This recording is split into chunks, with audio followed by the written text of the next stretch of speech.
Hello student, so now I am going to explain you the next and very important topic, that is cyclotron. Now what is a cyclotron? The first question is, what is a cyclotron? क्या होता है cyclotron? So cyclotron is a device which we use to accelerate the positively charged particle. अब accelerate करने की ज़रूरत क्यों पड़ी?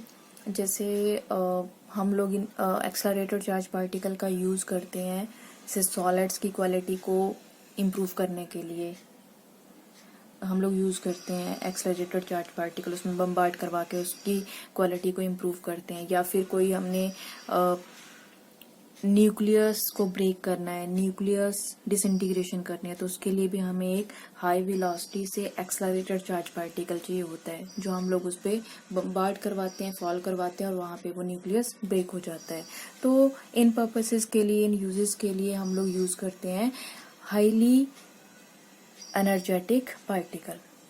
तो साइक्लोट्रॉन बेसिकली क्या है? A device use to accelerate positively charged particle like proton, alpha particle, neutron, ions etcetera to acquire enough energy to carry out the nuclear disintegrations. उसके बाद now what is the principle of this cyclotron? इसका principle क्या है? इसका principal in short ध्यान से समझना कि it is based on the principle if we move a charge particle again and again, कोई हमारे पास पॉजिटिवली चार्ज पार्टिकल है, उसको हम लोग बार बार मूव करवा रहे हैं, कहाँ से? इलेक्ट्रिक फील्ड और मैग्नेटिक फील्ड में से। तो अल्टीमेटली वो एनर्जी एक्वायर करेगा, इनफ एनर्जी एक्वायर कर लेगा so as to disintegrate the nucleus को ब्रेक करने के लिए सफिशिएंटली एनर्जी एक्वायर करेगा, या फिर जिस भी यूज के लिए हमें वो चाहिए। ठीक है, so again I am going to explain. When a positively charged particle is made to move time and again in the high frequency electric field and using strong magnetic field, it get accelerated and acquired sufficiently large amount of energy. वही बात आ गई कि अगर हम लोग charge particle को move करवा रहे हैं कहाँ पे? Inside the electric field, high frequency electric field and inside the magnetic field, तो वो चार्ज पार्टिकल क्या करता है? It will acquire the sufficiently large amount of energy, क्योंकि वो चार्ज पार्टिकल बार बार एक्सलरेट करेगा, जिसकी वजह से वो एनर्जी एक्वायर करेगा, काइनेटिक एनर्जी एक्वायर करेगा, जिसका हम लोग आगे यूज कर सकते हैं। ठीक है, now what is a construction? Next point है इसका construction. Now in construction it consist of 2 chamber having D like structure.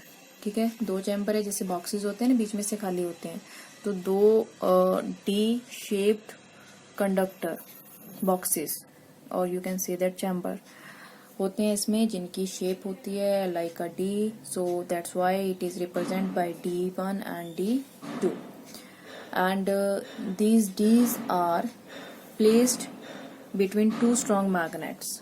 ठीक है, north pole and here we have south pole, strong magnets के बीच में उसको प्लेस किया हुआ है।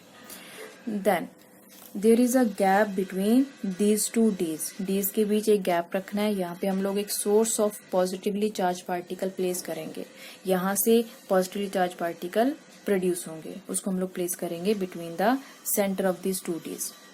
ठीक है, और फर्दर ये जो Ds हैं, ठीक है, they are connected with high frequency oscillator, और you can say that source of alternating voltage. यहाँ पे हम लोग इसको कनेक्ट करते हैं अल्टरनेटिंग वोल्टेज से, ताकि हम लोग इसकी पोलैरिटी कॉन्टिन्यूसली चेंज करें। डीज की पोलैरिटी कॉन्टिन्यूसली हमें क्या करनी पड़ेगी? Change, so as to change the direction of the electric field, so as to accelerate the charge particle. And there is a window. D में हमने क्या रखा हुआ है कि यहाँ पे विंडो, सो जिस टाइम एक चार्ज पार्टिकल यहाँ पे मूव करेगा और sufficiently large amount of energy acquire करेगा, तो वो charge particle through this window fall on the target, उसको टारगेट पे स्ट्राइक करवाएंगे। ठीक है, और जो मैग्नेटिक फील्ड लाइंस है वो हमें पता है that are from north pole to south pole, so these are the magnetic field lines. So this is all about its construction. Then next one is its working. Working में फिर से इसकी construction एक बार एक्सप्लेन हो जाएगी। तो अब इसकी वर्किंग क्या है? फर्स्ट ऑफ ऑल हम लोग क्या करेंगे, जो D1 एंड D2 है, it is connected with high frequency oscillator, ठीक है। यहाँ से हम लोग इसको वोल्टेज प्रोवाइड करेंगे। सो सपोज करो इनिशियली जो D1 है it acquire positive charge and D2 acquire negative charge. इस पे पॉजिटिव चार्ज आ गया, इस पे नेगेटिव चार्ज आएगा। अब यहाँ पे एक बात रिमाइंड करो कि मैंने आप लोगों को समझाया था कि inside the conductor electric field क्या होता है, 0। तो यहाँ पे जो डीज हम लोगों ने कंसीडर किए हैं ये चैम्बर है, बॉक्सेस लाइक अंदर से खाली हैं, जैसे बॉक्स होते हैं ना हमारे, उसी वे से है। तो इसके इंटरनल में इलेक्ट्रिक फील्ड का इफेक्ट क्या होगा, 0। ऊपर हम लोग चार्ज प्रोवाइड कर रहे हैं but inside the chamber, inside the Ds, electric field की वैल्यू क्या होगी, 0। तो हम लोग यहाँ से इसको पोटेंशियल अप्लाई कर रहे हैं, वोल्टेज अप्लाई कर रहे हैं। सपोज करो फर्स्ट हाफ में हम लोग क्या दे रहे हैं, पॉजिटिव, और यहाँ पे क्या दे रहे हैं, नेगेटिव, और यहाँ पे चार्ज पार्टिकल प्रोड्यूस हो रहा है, दैट इज पॉजिटिव, सोर्स से जो प्रोड्यूस हो रहा है। अब here we have positive, here we have negative. Now what is the direction of electric field, already आप लोगों को एक्सप्लेन किया हुआ है। इलेक्ट्रिक फील्ड की डायरेक्शन क्या होती है, फ्रॉम पॉजिटिव टू नेगेटिव। जब हम लोग डीज को अल्टरनेटिंग वोल्टेज से हाई फ्रीक्वेंसी ऑसिलेटर से कनेक्ट करेंगे तो अपने आप ही यहाँ पे क्या क्रिएट हो जाएगा, electric field, that is from positive to negative. ये उसकी डायरेक्शन आएगी। ओके, तो पॉजिटिवली चार्ज पार्टिकल है तो obviously it will attract towards a negative, ठीक है, क्योंकि इलेक्ट्रिक फील्ड में हम लोगों ने चार्ज पार्टिकल प्लेस किया हुआ है। जब भी हम लोग कोई चार्ज पार्टिकल इलेक्ट्रिक फील्ड में प्लेस करते हैं it will experience a force, already पता है आप लोगों को, that is F equal to QE। So charge particle will experience a force and move towards a negative charge, that is because of electrostatic force of attraction, ठीक है, और move करेगा towards a negative charge and enter into the D में enter करेगा वो। अब मैंने क्या बताया कि जैसे वो डी के इनसाइड इलेक्ट्रिक फील्ड का इफेक्ट क्या है, 0, बट मैग्नेटिक फील्ड का इफेक्ट वहां पे रहेगा। यहाँ पे मैग्नेटिक फील्ड और इलेक्ट्रिक फील्ड दोनों प्रेजेंट है and both are perpendicular to each other, दोनों एक दूसरे के परपेंडिकुलर है। जैसे अगर मैग्नेटिक फील्ड डाउनवर्ड डायरेक्शन में है तो इलेक्ट्रिक फील्ड इसके परपेंडिकुलर है, ठीक है। सो चार्ज पार्टिकल एंटर करेगा इनटू डी, और जैसे वो डी में एंटर करेगा इसके ऊपर जो इलेक्ट्रिक फील्ड का इफेक्ट है इट बिकम 0, वो 0 हो जाएगा, नील हो जाएगा, इलेक्ट्रिक फील्ड से बाहर आ गया। अब किसका इफेक्ट रहेगा यहाँ पे, मैग्नेटिक फील्ड का। अब मैग्नेटिक फील्ड का इफेक्ट मैंने प्रीवियस टॉपिक में आप लोगों को समझाया है कि जिस टाइम भी एक चार्ज पार्टिकल एंटर करेगा in the magnetic field and perpendicular to the magnetic field, यहाँ पे जो डायरेक्शन है, direction of motion of charge particle and magnetic field, ये 2 डायमेंशनल है, हम इसमें प्रॉपर्ली दिखा नहीं सकते हैं, लेकिन 3D में मैंने एक वीडियो भी भेजी, उसमें देख सकते हो आप लोग कि ये चार्ज पार्टिकल मैग्नेटिक फील्ड के क्या होगा, परपेंडिकुलर। और जब चार्ज पार्टिकल मैग्नेटिक फील्ड के परपेंडिकुलर होता है then it will move in a circular path. तो जैसे ही चार्ज पार्टिकल एंटर करेगा into electric field it will move in circular path like this, ठीक है, सर्कुलर पाथ ट्रेवल करेगा and again come back to the centre of 2Ds, gap में फिर से आ जाएगा क्योंकि एक्सलरेशन एक्वायर करेगा और एक्सलरेशन की वजह से वो कंटिन्यूसली मूव भी करेगा।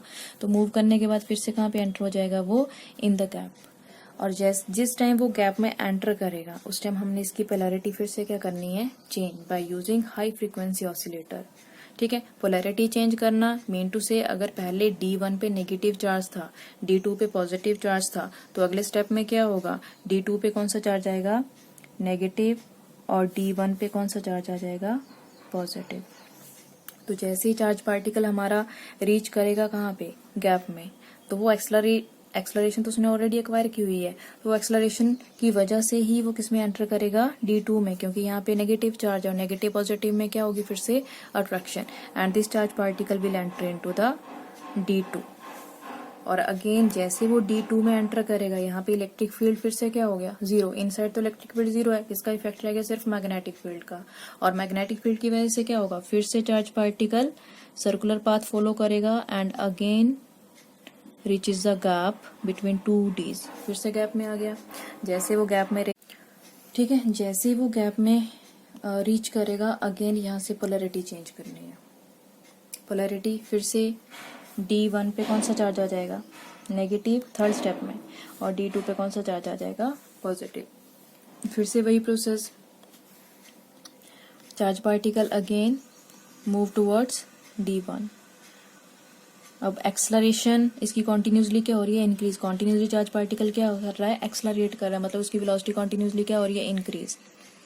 सो again enter into the D2 because of acceleration, because of inertia, again come back to the gap between two Ds. जैसे वो गैप में रीच करेगा, फिर से क्या करना हम लोगों ने, हाई फ्रीक्वेंसी ऑसिलेटर से उसकी पोलैरिटी क्या कर देनी, change.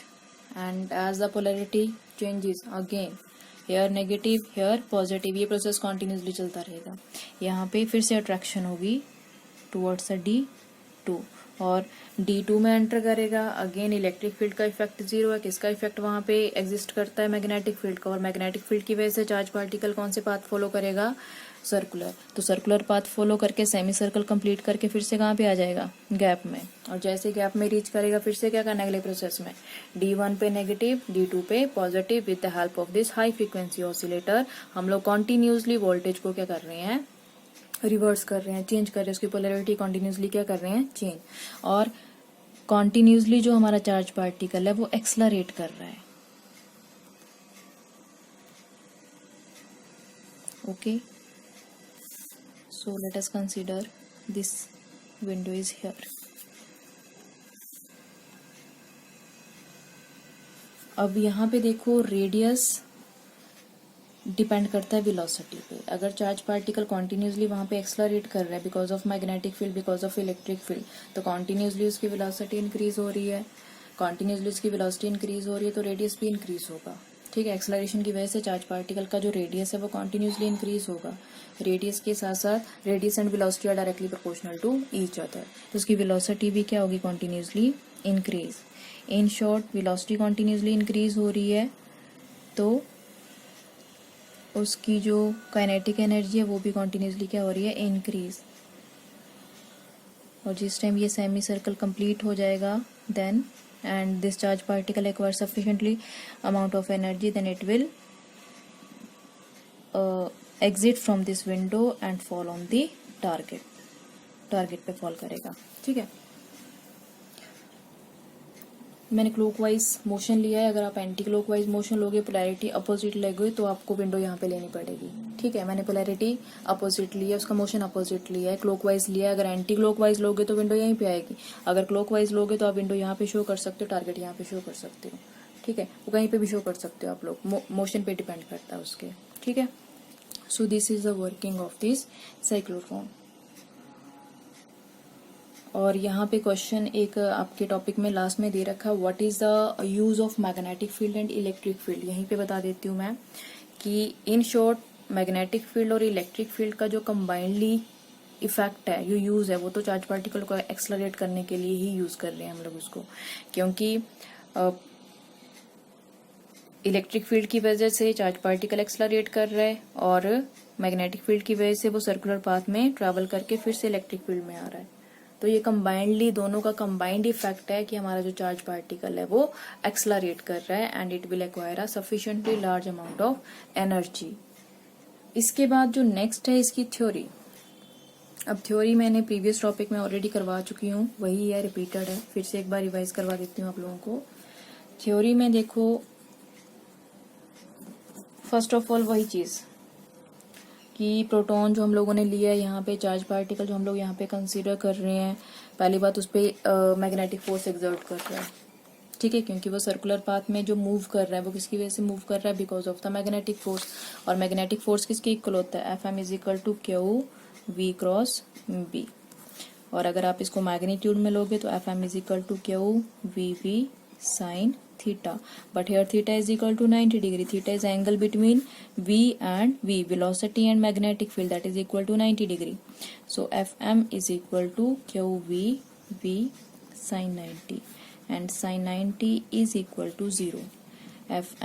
sin 90 is equal to 1. So Fm is equal to क्या आ जाएगा, QV V.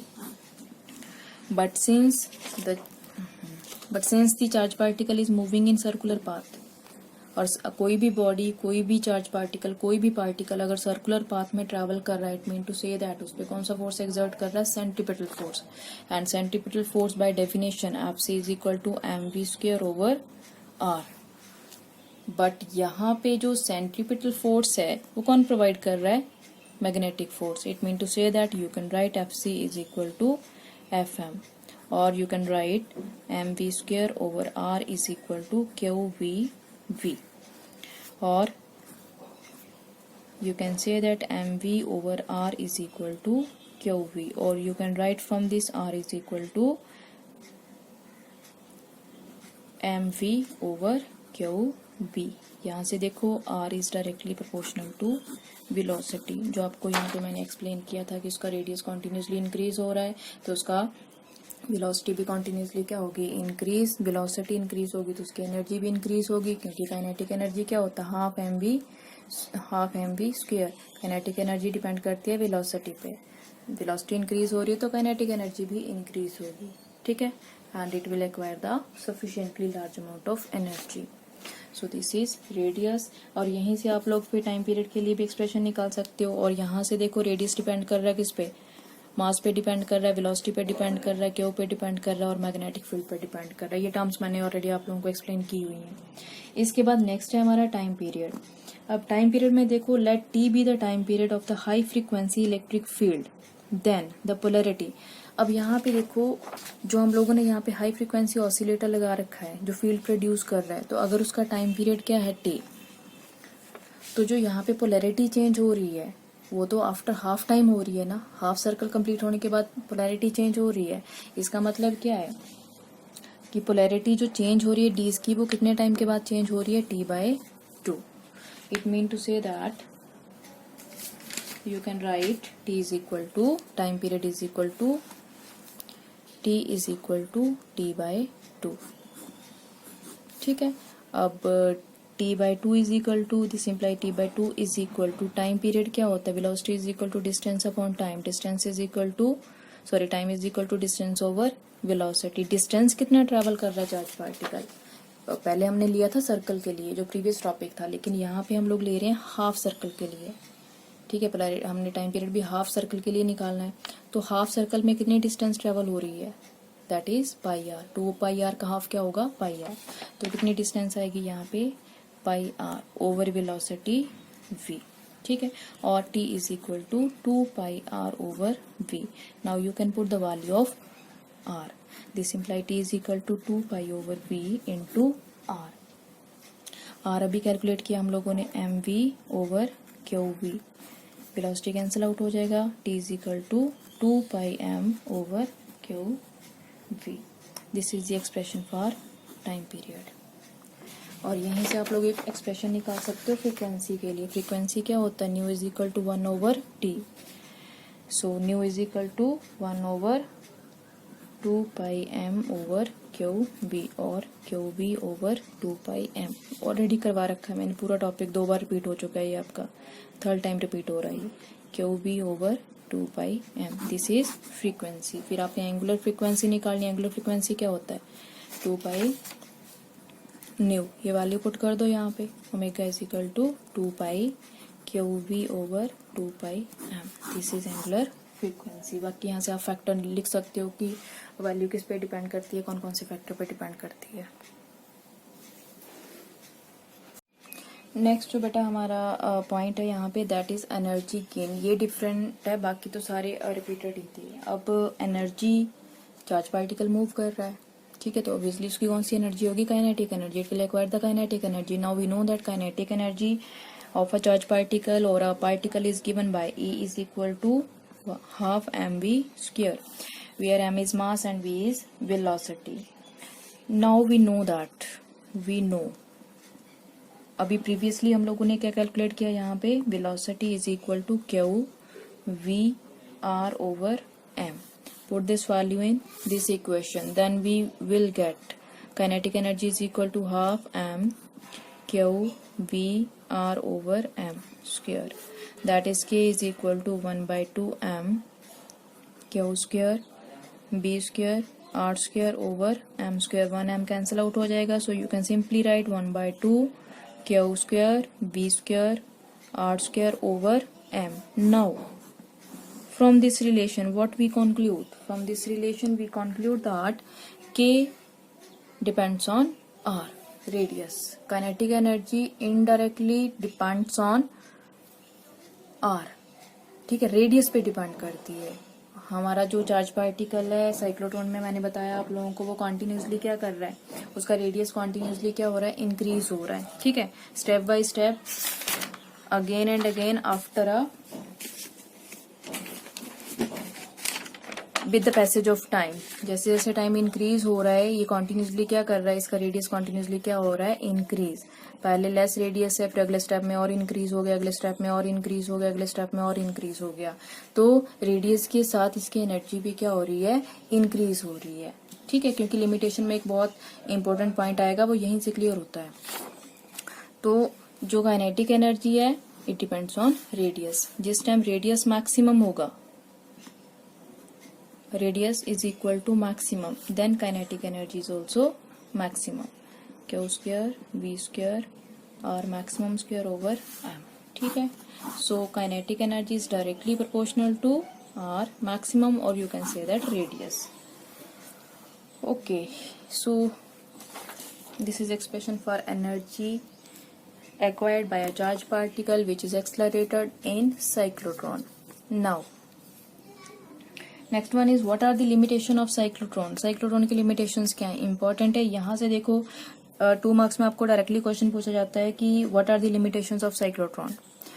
अलग से 2 मार्क्स में क्वेश्चन पूछा जा सकता है कि why uncharge particle can not be accelerated by cyclotron, why ions can not be accelerated by cyclotron. तो वो अलग अलग से 2 मार्क्स में क्वेश्चन भी आ सकता है, तो उसमें आपको एक्सप्लेन करना पड़ेगा. अगर सिंपली 2 मार्क्स में लिमिटेशन पूछी जा सकती है तो 3 पॉइंट आप लोग लिख सकते हो डायरेक्टली. ठीक है, तो इस पर फर्स्ट पॉइंट है आप लोगों का, cyclotron can not accelerate uncharge particle like neutron. Neutron को साइक्लोट्रॉन एक्सलरेट नहीं कर सकता. Now the question is why. Question का आंसर यहीं से मिलेगा आप लोगों को. अभी बताया आप लोगों को कि जो एक्चुअल में चार्ज पार्टिकल एक्सलरेट करता है, वो एक्सलरेट क्यों करता है charge particle. Charge particle accelerate कर रहा है बिकॉज ऑफ द पोलैरिटी. हम लोग पॉजिटिव चार्ज दे रहे हैं, नेगेटिव चार्ज दे रहे हैं, तो इलेक्ट्रोस्टैटिक फोर्स की वजह से यहाँ पे एक्सलरेशन हो रही है. लेकिन अगर हम लोग अनचार्ज पार्टिकल यहाँ पे यूज करेंगे जिसपे कोई चार्ज ही नहीं होगा, तो उसमें एक्सलरेशन नहीं होगी. It will not attracted towards the positive और not attracted towards the negative, तो उसमें कोई एक्सलरेशन नहीं होगी. That's why we can not use और we can not accelerate uncharge particle like neutron in the cyclotron. Second question है हमारा, cyclotron can not accelerate electron. Cyclotron electron को accelerate नहीं कर सकता. Now question is again why. अब देखो यहाँ पे we know that R is equal to m v over q v. ठीक है, यही हमने कैलकुलेट किया ना हम लोगों ने. रेडियस किस पे डिपेंड करता है, मास पे, वेलोसिटी पे, चार्ज पे और मैग्नेटिक फील्ड पे. यहाँ से वेलोसिटी कैलकुलेट करो, वेलोसिटी किसके इक्वल आ जाएगा, velocity is equal to q v r over m. So velocity is inversely proportional to mass. अगर चार्ज पार्टिकल का मास स्मॉल है, इलेक्ट्रॉन का मास स्मॉल होता है, ठीक है, अगर उसका मास स्मॉल है तो it will acquire large amount of velocity in shorter time. मतलब अब मैंने ऊपर क्या बताया आप लोगों को, मैंने पहले बता दिया कि ये कंसेप्ट आपको समझ आएगा क्योंकि लिमिटेशन चाहिए आपको, क्योंकि लिमिटेशन में इसकी जरूरत है. अभी काइनेटिक एनर्जी क्या बताया मैंने, रेडियस पे डिपेंड करती है. अगर वो रेडियस ही नहीं एक्वायर करेगा, लार्ज रेडियस ही नहीं एक्वायर करेगा, तो वो एनर्जी एक्वायर नहीं करेगा. अब यहाँ पे हमने क्या बताया कि जो मास है चार्ज पार्टिकल, इलेक्ट्रॉन का मास लेस होता है. हमें भी पता है पॉजिटिव चार्जेस के कंपैरिजन में mass of electron is less. अगर मास लेस होगा उसका तो उसकी वेलोसिटी क्या हो जाएगी, एकदम से इंक्रीज. अगर वेलोसिटी इंक्रीज हो जाएगी तो वो चार्ज पार्टिकल वहां पे एक्सलरेट करके उसका रेडियस इंक्रीज ही नहीं होगा. और अगर रेडियस इंक्रीज नहीं होगा तो वो sufficiently amount of energy acquire ही नहीं करेगा. ठीक है, सो दैट जिस जूस के लिए हम लोग उसको एक्सलरेट कर रहे हैं वो होगा ही नहीं. जैसे अगर हम लोग ने न्यूक्लियस ब्रेक करना है तो उसके लिए हाई एनर्जी चाहिए, वो charge particle high energy acquire करेगा ही नहीं. That's why we can not use electron बेटा जी, अब इसके बाद हमारा जो थर्ड पॉइंट है, थर्ड पॉइंट में ये है कि जो हैवी चार्ज पार्टिकल होते हैं, हैवी पॉजिटिवली चार्ज पार्टिकल होते हैं, उनको भी हम लोग एक्सलरेट नहीं कर सकते हैं by using cyclotron. Now the question is why, उनको क्यों नहीं एक्सलरेट कर सकते हैं? It can be explain on the basis of the relation between time period and mass. We know that, अभी हम लोगों ने कैलकुलेट किया टाइम पीरियड किसके इक्वल है, 2πm/QB। So time period is directly proportional to mass of the particle, जिसको भी हम लोग एक्सलरेट कर रहे हैं, उस पर डिपेंड करता है टाइम पीरियड। अगर हम लोग मास को इंक्रीज करेंगे तो टाइम पीरियड अपने आप क्या होगा, इंक्रीज। अगर टाइम पीरियड इंक्रीज होगा तो क्या होगा, अब उसको समझो। देखो ध्यान से, ये हमारा क्या है, अभी मैंने आप लोगों को इसका पूरी वर्किंग समझाई कि कैसे ये वर्क करता है, ठीक है। चार्ज पार्टिकल एक्सलरेट कैसे करता है, बिकॉज ऑफ द पोलैरिटी, ठीक है। अब पोलैरिटी भी उसको कैसे एक्सलरेट करेगी, अगर वो टाइमली रीच करेगा गैप में, क्योंकि जैसे चार्ज पार्टिकल गैप में रीच करता है, हम लोग यहाँ से पोलैरिटी चेंज करते हैं, फिर वो अगली डी में एंटर करता है। लेकिन अगर चार्ज पार्टिकल का मास इंक्रीज हो जाएगा, ठीक है, तो क्या होगा, टाइम पीरियड इंक्रीज हो जाएगा। अगर टाइम पीरियड इंक्रीज हो जाएगा तो charge particle semi circle complete करने में ज्यादा टाइम लेगा। अगर वो ज्यादा टाइम लेगा तो वो सफिशिएंट, मतलब एक्यूरेट टाइम पे वो रीच ही नहीं करेगा गैप में। हम पोलैरिटी चेंज कर देंगे यहाँ पे, लेकिन वो चार्ज पार्टिकल रीच ही नहीं करेगा गैप में। अगर वो गैप में ही नहीं रीच करेगा तो ऑब्वियसली वो एक्सलरेट नहीं होगा, तो हमारा प्रोसेस तो वहीं पे स्टॉप कर गया, साइक्लोट्रॉन की वर्किंग तो वहीं पे स्टॉप होगी, ठीक है। So that's why we cannot accelerate heavy charge particle in the cyclotron.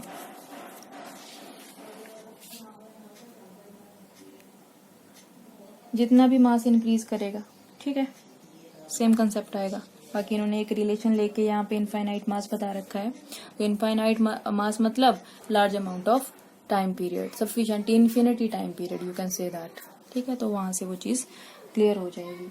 So this was the cyclotron, its principle, its construction, its working, theory, limitations and uses आप लोग पढ़ सकते हो इसके, इजी हैं, समझ आ जाएंगे। फिर भी कोई डाउट हुआ then you can ask.